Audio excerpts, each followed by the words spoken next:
L'ADN est une molécule, tout comme le glucose, l'eau ou encore la molécule du dioxygène. Mais cette molécule est très complexe et comprend de nombreux atomes différents. Ici, par exemple, on voit un atome d'oxygène, à côté d'un atome d'hydrogène, puis un atome de phosphore.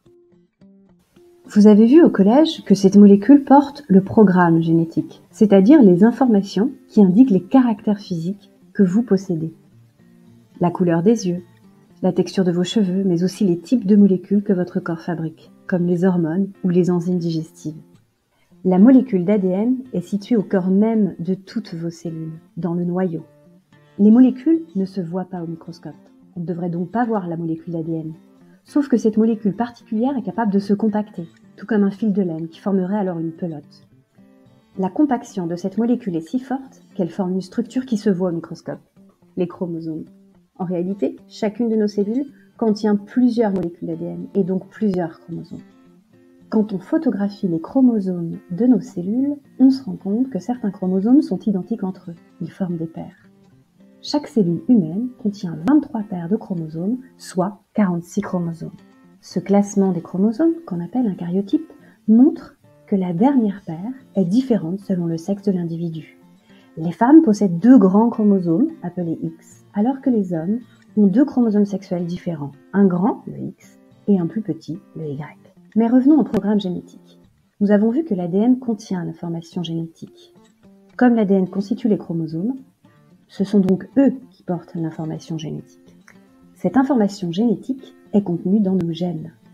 Le gène est donc un morceau de chromosome qui porte l'information génétique permettant la présence d'un caractère.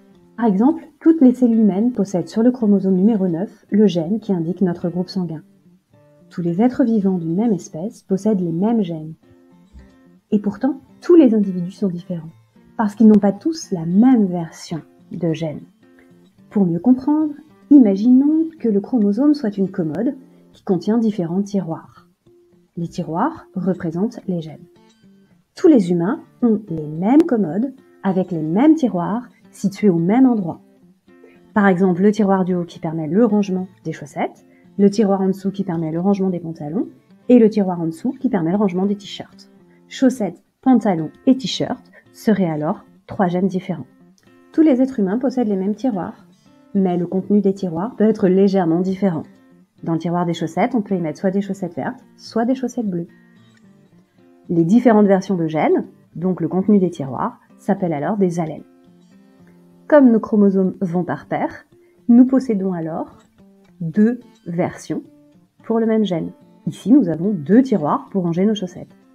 Si on revient à l'exemple du groupe sanguin, certaines personnes peuvent avoir une version du gène qui est l'allèle A, d'autres l'allèle B, ou encore d'autres l'allèle O.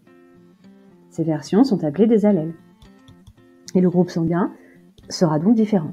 Une personne ayant 2 allèles A pour le gène groupe sanguin sera de groupe sanguin A, alors qu'une personne ayant une version A sur un chromosome et une version B sur l'autre chromosome numéro 9 sera du groupe sanguin AB. Pour mieux comprendre, continuons cette analogie.